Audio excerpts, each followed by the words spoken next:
In this video, I'm going to show you how to replace the rear camera on the iPhone SE 2020.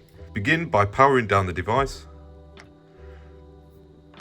Then take a pentalobe screwdriver and remove the two bottom screws from the bottom of the device.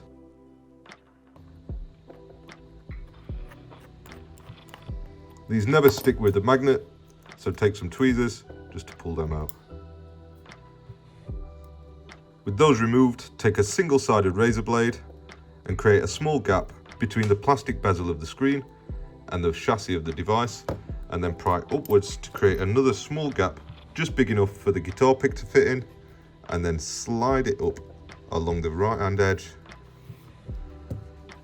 the bottom edge, and then the left hand edge.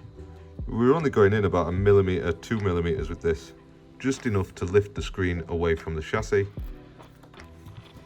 Don't worry about the top edge, because now we're going to lift up from the bottom.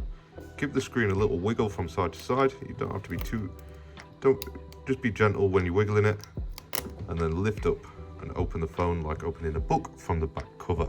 Now that the phone's open, take a weighty object like a mug just to prop the screen up whilst we're working on it to free up your other hand. Now that we're inside the device, begin removing these 4 screws that hold down this sort of strange L-shaped shield that holds the screen in place, and more importantly the battery, which is what we're going to disconnect next.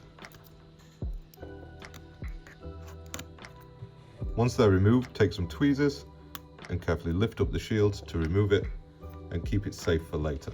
Using a plastic spudger, disconnect the battery connector, which is just this one here.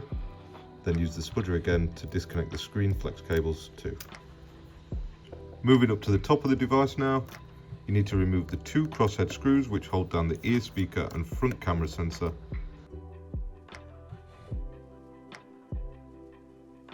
With those screws removed, you can use the tweezers again to lift up this shield. With that shield out of the way, take the plastic spudger again and lift up. This will now free the screen, and we can pop that down to one side for later. Just as I was tearing down the device then, I noticed that this shield wasn't the right one, so chances are that was probably the reason why this has failed in the first place, because the shield what sits on there should actually look a little bit like that, which is very strange. Anyway, continuing with removing this camera, we need to remove this screw just here. And you'll probably find that there's a standoff screw that sits just in this top left corner of the camera. Obviously this one didn't have one on. There's been something gone seriously wrong with this camera. Anyway, remove the shield from there, then using the plastic spudger, disconnect the connector for the rear camera. This means that you'll be able to remove that camera with tweezers by just popping it out like that. Replacing that camera is just a case of taking a new camera, sitting it back into the chassis, and then reconnecting it. Reinstall this shield over the top of it, and then, unlike the people who've been in this phone before, we're going to put it back together properly this time. So re-secure the crosshead screw in the bottom right of the shield. So we're going to reinstall the standoff screw just in the top left of the rear camera.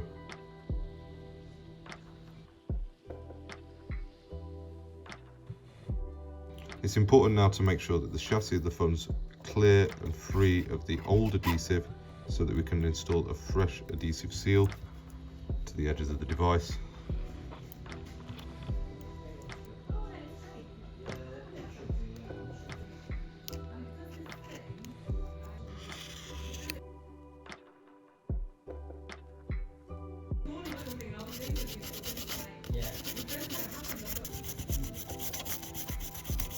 Now that the chassis is clean, it's a good idea to take a look at the back of the screen too, because there's usually some leftover adhesive on there as well, which will impede the display from sitting down as flush as it possibly could. Now that the chassis is clean, we can go ahead with reinstalling a new adhesive seal. It's easiest if you install it in the top left first. Run your thumb down this left hand edge to make sure that it's lined up with the chassis, and then allow the rest of it to sit down flush on the device. Use your plastic spudger to make sure that it sits down flush and is secure. And once that's secured down, we can peel off the top layer of the film and begin reinstalling the screen on there.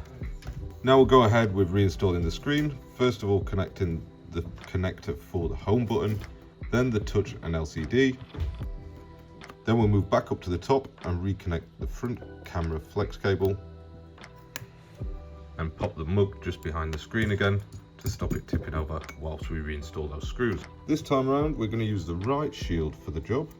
I think the previous one was from an iPhone 7, and then reinstall the 3 crosshead screws that hold down that shield. Don't forget, if you like repair content just like this, make sure that you subscribe to our channel for more, or if you're trying this yourself for the first time, drop me a comment and let me know how you get on. With those 3 reinstalled, we can move back down to the display and battery connector, and we're going to reconnect the battery this time. Make sure that it sits on flush, and then we're going in with that funny shaped shield, lay that on top and make sure that it lines up with the screws. And then it's important to make sure that the right screws go in the right place here. So the smallest of the screws goes in here, and the other small one up the top here, and then the 2 long ones are the same size, which go in just here, and finally here.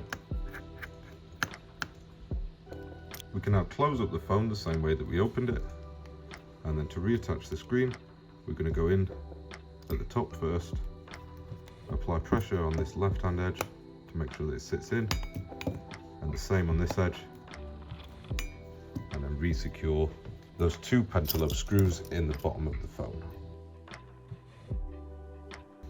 And with those installed, we can turn the phone back on now, and this time when we open up the camera app, we've got good camera working exactly how it should do. Thank you for watching, and see you next time.